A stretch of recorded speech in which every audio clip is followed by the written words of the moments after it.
الحمد لله رب العالمين الحمد لله رب العالمين أمي الله فوق على بركة ده ألسا أوني أو كلامينو شيخ إمام محمد كلوبالي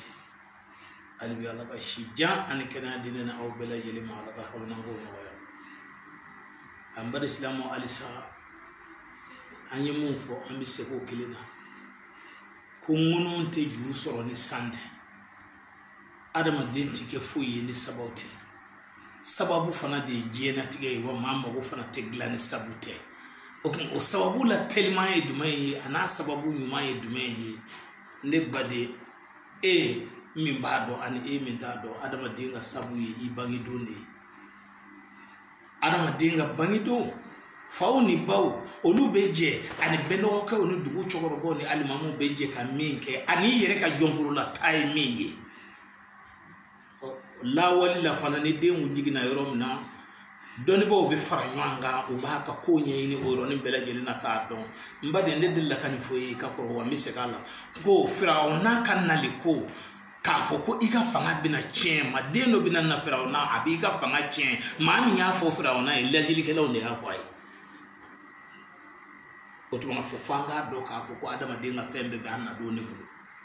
na bule musa ma pa aka do nguna de ngola jeli kala onde hayi folo ka fo ko bo frawona deno binana otuma na fe chede do nana na biga fanga che otuma na frawona fama ko tengo de na wolula otuma na fe karamo ke u ka bele jeli fa qur'ane mana oka wa isina jayna hum min ali fir'auna yasumunakum su al'azabi wa yusbuna abunakum wa yastahinu nisaukum wa fi zalikum bala'u min rabbikum hazib ni qur'an hayayi dodo bo ba do ko ni qur'an hayayi fora ko min kam mbadi silame ni qur'an haya kilin iba taka sebe ka de autriche fan kilina ka kilenge ka datu karamo ke otuma fe ni yakete ka du ga dudo na la chewo che na du le ga so ni ngani ya juya karamo ke ala ba halaki ni bina sukura jo ka ba ibe ning la ka ba ke ga so pasi ma shiga ka ma o ma na ko ka bi ka so che Allah taala bo tike ni bine ka furogla ni ye furogla ka ba ni bite kana ngume bamanan jogoro bo bulu nu ya ku sina o bita do ka furo kono bi ka furo che ka furo tin ya bada hali shirin monso mbe ni ye ka yoro duma ni no mabbe ala o ba barake ka ba ika sote ba abada abada o tuma ni ni sebe nglale no ka ba ka ke kono so ni fan fula ni banke ka do che wo che ni ya ke karamo ke ala boti gi magosa amba de islamo doni ye doni ne albi ala ka hagli man de ne aw bela jelema o kote melingo tu autriche fan anyo fo ambe klaka sekala chemi ndem wa keme tesoro chemi mulo keme ni biduru tesoro chemi mulo e sinde autriche fan na fulu barala sa etisi muna bari etisi ika karamo ke etisi parisiga asitai atado ere otuma fe halibi ala ka hagli mandama autriche fan geleni iba fanfara nyini ni ya nyini ka ba ibe kolochi ni ye kolochi otuma na kolo kiseme mba kono iba fola ko tu bismillah taysi murdun sirana sisa sibirana murdata tu bismillah taysi murdatan sirana sisa sibirana murdatan tu bismillah taysi murdatan sirana sisa sibirana murdatan ibene fo kolokisela ka banka do autriche ni nyanje karamo ke ka pour ka ba na yija na shiriyere le ka do avion no na ka di avion ga kala ku ni ga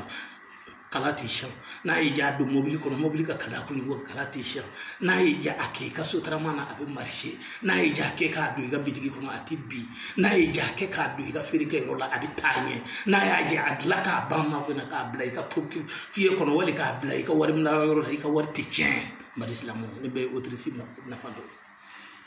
mbadi islamu o kotimelingo autriche fara ata otuma fe ika kare ka mise ika fo tu bismillah ne bayengeli fa alama ala ne kelifa ala kirama ala kira ne kelifa sayidina jibileru ne do asutra kamangoro ne ko ala ne ko hakira ngo ba soro Autriche fan fitini me bulu iba kuru o to na fe ka kala ka kijuru ni ka miliki ka tu ka do ka portemone kono ni tisola akuru ka do ka pochila ni tisola ma fo na karamo ke akala ika o to na fe karamo ke kono so gono ve ka kilishi kala ka ke muguye o to na fe ka ke tulla ki mu nay wallahi fo ta jeba karamo ke ala ba ma hudu ila toroti soro mbade islamo o ko temelengo nda fo ka musala ka do ala de chemi mako be miliyari la amba fu yena ko nete miliyari tigi ala de miliyari tigi miliyari chaman tigi de ala yi wa ala to de be sega miliyari se mo ma ala to de menulu ko wallahi mi tayri yere yemune kono so ndi yemune kono wallahi mi tayri ma ya tawna imay wa fa lam tara kayfa fa ala bu bi asabil fil alam yajal kayda mufitadil waris ala alaihim tayran ababila o toirin wala mi toirin ma yastauna wawru inu kama shaddu almakin jazab ma kanu yamalu ima kono suguni kam miliyar soroywa o kono fe bekla ka fo ko Allah ta'fulusu kasulatu hay na hay yali yushi na ija iba fo ko Allah ta'fulusu kasulatu hay maliki yawmiddin Allahu akbar dande Allah to e kala kudi to hambadi silamu otuna fe ni ko akake kabako ere mate min don yere be mate min chugo don fe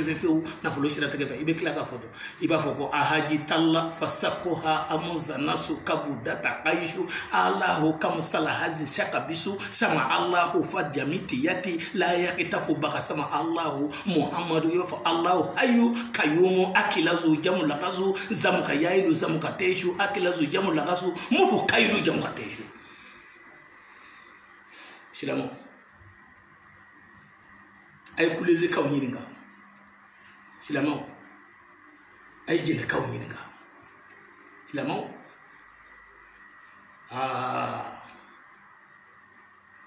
silamo ay alaka hine ko nu daramena ayu nyininga la tiradi chedumo ayu nyininga ay sirgi silla yininga ay ramko karamko yininga ay karamko baw yininga ay laji ngere yininga abija akila zujam la kasusam kayay lu sam kateshu ay Allah silabo ay don bo yininga ay tiye karamko yininga akila zujam la kasusam kayay lu sam kateshu akila zujam la kasumu fo kay lu jam kateshu don bo nyinga dem se way sabali akake ala ni kra kama akana fa ba bedo ama beme ata bedo ni ndoni ma menu ni utofo acheba kele ni wuli ko jo iba fo de ko wuli ko jo akele de ko ko kabi o ala ya adresse ko do on minu na on beni nyefo yana no te nyeminu to ko fo alhamdulillah rabbil alamin amimi to ko kabi o kadoko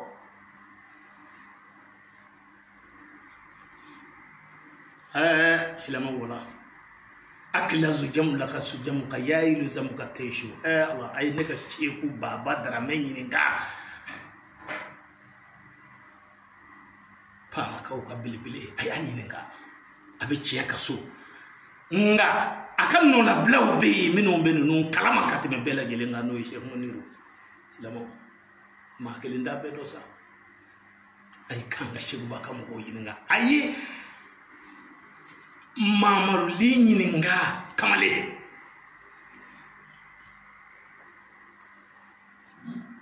otuma silamo ala ga hakili mandam ay chebo ko chebo yininga ay chedun ko chedun yininga akila zuka maliki yomi dinika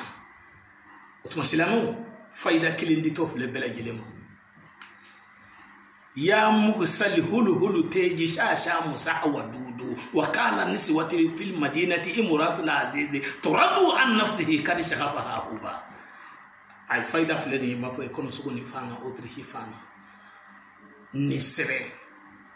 siye keme wolo vlani bi wolo vlani wolo vlan wali siye keme kono doni bi kono doni kono don o tuma fɛ n'i kilal'o la i ka ndegeli k'a la dɔw ko a ma maraka juguni n'i kilal'o la u b'a fɔ yiri dɔ ma ko nguseli i k'a k'a la i k'a kɛ tulu ye i k'a mɔ n'a y'a sɔrɔ i ka ko diɲɛ ye i ko wulu i bɛ ya diɲɛ bɛɛ lajɛlen i y'a mugu sali hulu tɛ je sa musa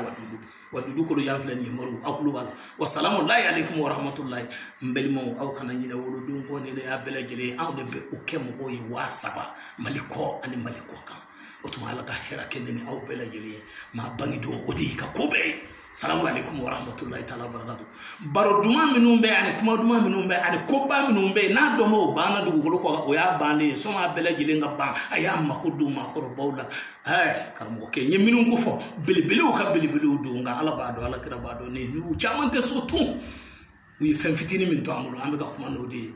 wasaso alhaji baba gawusu kulubali a y'a ɲininka cɛkɔrɔba in